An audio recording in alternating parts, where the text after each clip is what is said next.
In this lecture we are going to see that how we can print the sum of the array using a procedure with parameters. Okay, so if you haven't seen the very last lecture, I recommend you go there first and watch it out, because all these important concepts or new concepts like proto and this invoke, address operator, all these things that we are using in this example, we have discussed it in much detail in the very last lecture. So you must go over there, and then this lecture will, or this example will be very easy for you. Okay, so here we are starting off with this title at printing. We are going to print the sum of the array. Like this is my, you can say, the complete array declaration or initialization as well. So we know that its sum becomes 24, so we are going to display 24 on the screen using some user defined method or procedure. So firstly I'm taking some array and initializing it, and then I'm taking another variable. I'm naming it as array length. Dword is its type, question mark. Like I am not initializing it, I am just declaring it using this question mark. And we know that inside our dot code and above the main procedure we declare our prototype or prototype directive. So this is my prototype of the function, that is, this is the name of my function sum array. This is the keyword proto we have to use, as it is to tell the compiler that we are just declaring the procedure, comma, then this is my name of the array, and its data type is ptr dword. I will explain why it is ptr dword. And the next parameter is ar size, that is the size of the array. I will also have to pass my size of the array and my this ptr dword to my this function definition, and this is the type of its array size. So firstly we have to see why is this as ptr dword and not dword, because we are familiar with the dword type but not ptr dword, right? So if you have seen the last lecture, there we have discussed the address operator, and we have also seen that address is used to return the base address of that array. Okay, so if we are going to you can say that get the base address, then we also need some pointer to store that address, of course, because a simple variable is not going to store the address of any array, right? So that's why to get that address, to store that address, I'm making this variable as pointer dword, so that it can access the base address of that array. And you have to write this as it is all the time. And why dword? Because here you can see the type of my array is dword and not byte, so that's why I also have to write dword here. Okay, and ptr is for pointer purpose. So this is the prototype. And next, inside main procedure, what I am doing, I'm just passing the, we have learned about the size of operator already. I'm passing the size of my this array in ex and then moving it into this, you can say, a variable. This movement is not basically compulsory. You can also directly store the or pass this length in by eax also, but this is a convenient way, you can say. So I'm passing the length of the array in this variable, and this is my function call. We know that we cannot use call keyword, we have to use the invoke keyword because we are dealing with parameters. This is my name of the array, comma addr ARR, like it means that I am passing the address of this array, and this means the base address of that array. I'm also passing the length of that array that we have just calculated from here. Okay, so why I'm passing my length of the array? Because till the last element of the array I have to, you can say, traverse the array. I have to add all the elements till the very last element. So to know that how much I have to traverse, so I must know the length of the array. So that length we get to know from this size of operator. And next time saying call write int, it will display. Right now it cannot display anything. If you use this call write int before this invoke, then it will display whatever will be in EAX, right? But we don't want any other value to be displayed. We just want the sum of this number. Okay, so we have to use call write int after this, and what it will you can say what it will print is whatever this call will return us will be printed or will be first stored in EAX, and then it will be printed by this call. Okay, so this was nothing so new because we have seen in the very last lecture as well. So let's see how we deal with arrays. This is an important topic. So here you can see this is my procedure definition. Here it is proc, which means procedure definition. Here you can see this is my name of the array. This is ptr word. We have just seen in a prototype as well that we have to use this ptr word and this array size. And we can see that these two parameters are getting values from where? From here, right? Because here we are calling them, so we are passing these two parameters to these two variables, right? After this, inside the procedure, you can see what we are doing. This ESI is what this is basically called as extended source index, and how it works, it is just similar to like think of an array in C language. Like suppose there is an array ARR, in brackets we are writing I, that looping index you can see, right?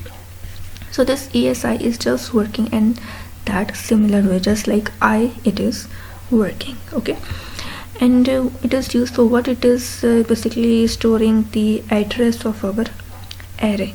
Like here you can see I am moving this AR in ESI. Right now AR is what we have seen through the statement, that AR is containing the base address. This is a pointer that is containing this address. Whatever this will pass to this will be stored by this AR, because this is passing or giving the address, so this will be ptrd word, and we are passing that base address to ESI, because through ESI we can do this thing. Okay, we have to pass that base address to ESI. And next we know that I have to print the sum of the array. I have to need some variable, some register. I'm using register for this purpose. You can use some variable as well. So firstly I'm clearing my EX to remove any garbage, like as we do like sum equals 0, right? So this is just like that. And here we know that ECX is used for our loop, because ECX auto decrements after each, and you can say after completing each iteration. Okay, so how many times my loop has to continue, or in other words, how many times I have to add those elements.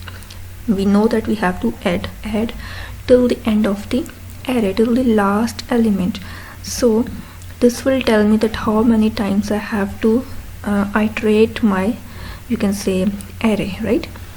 Suppose array size is you can say 7, there are 7 elements, so this will tell that of course we have to traverse till n-1, right? So this will pass the size of the array to ECX, and ECX will know that how many times it has to loop or continue, right? So suppose my ECX, you can see from here my array size is 4, right? So 4 gets stored in ECX, right? And basically it's not going to be 4 because of the thing that this is my D word, right? This is not you can say byte take only 1, you can say 8 bits to store, but this is D word, it takes 32 bits to store. In other words, you can say that it takes 32 divided by 4, right? That many bits and that many bytes to store.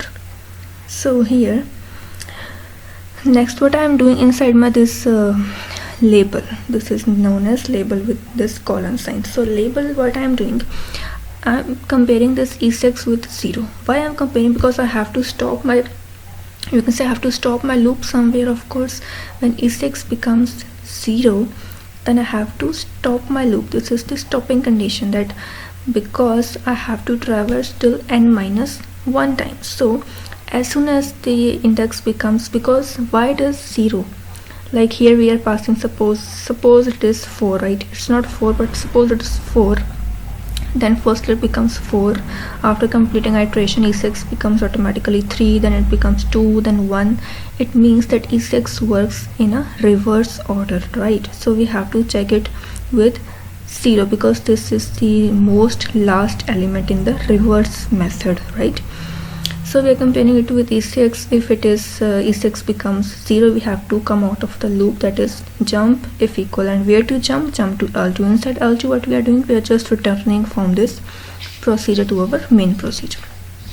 But if it is not 0, right, like right now it is not, you can say 0. So what we are doing, and this you can say that we have to add our elements, because we have to store those elements in our EAX register, that is our sum register. And what this is very important. We are writing ESI now in square brackets. Previously here you can see I was moving the base address of array in ESI, that is ESI was containing what? It was containing a base address, the very first address, the address of the first element, right? So in order to access whatever lies on that address, to access that element, we have to write it as in the square brackets. And now my very first element is being accessed, and my first element is what? It is 10, right? So now 10 is being moved, or you can say being added with EX. EX is right now what? It is 0. 0 plus 10 becomes 10, and 10 gets stored in EAX already. We know that this is how add statement works. So my result is in EX. And here why I am adding ESI with 4, and see here I am not adding this square brackets here. Why? Because I have to increment my address and not my value. My values are already fixed. I cannot change my values, but I have to you can say I have to traverse my array, right?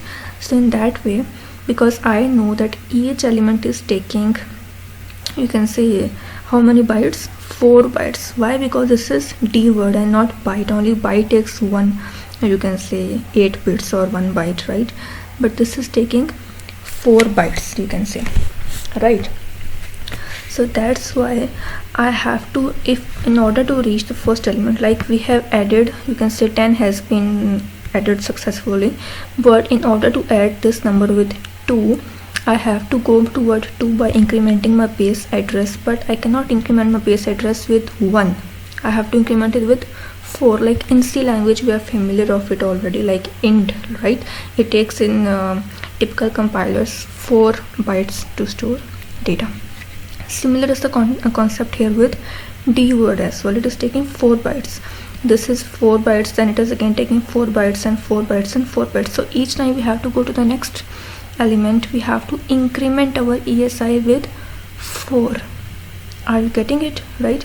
It's not so difficult if you are familiar with C language already or some any other high level language. Okay, so here you can see I'm moving this 4 with, or you can say adding with this ESI. It means what? It is immediately getting the address of the next element. Now ESI is getting the address of the next element. I don't put these square brackets here, otherwise it will be added with the element and not the address. We want address to be incremented. And then now my ESI is containing the address of the next element, and now I have to add that next element in my previous element, of course. So for that purpose I have to continue this thing again. I have to go into my loop again. This is consisting of a loop structure, containing a maintaining a loop, you can say. Here again it will see if E6 is 0. No, E6 is not 0. Then it will do what? It will skip the statement. It will go into the next statement, and my element at that ESI address, that is at the second address, will be added now with EAX, and EX will now contain what? It will contain 12, right? 10 plus 2 contains now 12 in EAX, and now we know we again have to increment our ESI to this number. And how we can reach this number? By you can say adding 4 in ESI, and then again adding 4 in ESI, right? So, and you can see from here 4 4 4 4 4 into 4 becomes what? It becomes 16, right? Okay, so this many times my loop will continue. So here you can see I'm again, you can say, storing that we will start from here, that I'm printing, you can see, moving that value in EAX now, or adding that value in EAX, and result is also storing in EAX now. Then again incrementing our address, and then again adding it with the other until or unless the ECX contain gets to the very above the last element, because we know that it will continue till size -1, because here you can see each byte, or you can say that each number is taking 4 bytes to store the data. Okay, so after completing all the iterations, and because of iteration will stop, why or how? Because of this statement, when we compare it with 0, as soon as our E6 becomes 0, that is array has become empty, there is no value, or you can say that instead of our, or besides our that specific array, there is some other garbages values, we don't have to care about them, right? So as soon as our this E6 becomes 0, we have to come out of the loop, we have to come to L2 label. Inside my L2 label, I'm using the statement ret, which means return. It will return what? It will return whatever will lie in EAX. The most recent value of EAX gets returned by this statement, right? And it will return this statement to where, or this value to where, to this invoke procedure, you can say. And suppose my after addition my results become EX is becoming 24. So here by this statement call write int, because it displays the value of EX. So now it contains 24, and 24 will be displayed on the screen using this statement. And this statement, you can have to see this as well, that this is basically my name of the procedure and end p, which means that procedure has ended. Here it started, here it ended, and end main means that our whole program has ended. This must come at the most end and not anywhere else. Okay, so I hope you have gotten the concept of how we deal with this address operator ptrd word. Important point is just about ESI and the base address, how you get those two, how we deal with these two things. And because it is D word, so we have to add it with 4. And suppose our array was its size was, or you can say its type was byte, like here, instead of D word, if it was byte, then we have to increment our ESI only by 1. So instead of this statement, we could write as inc, yani ke means inc space and ESI, which means the ECX gets incremented by 1 only, but we have D word, so we have to increment it 4 times. So that's it for it. I hope you have gotten it.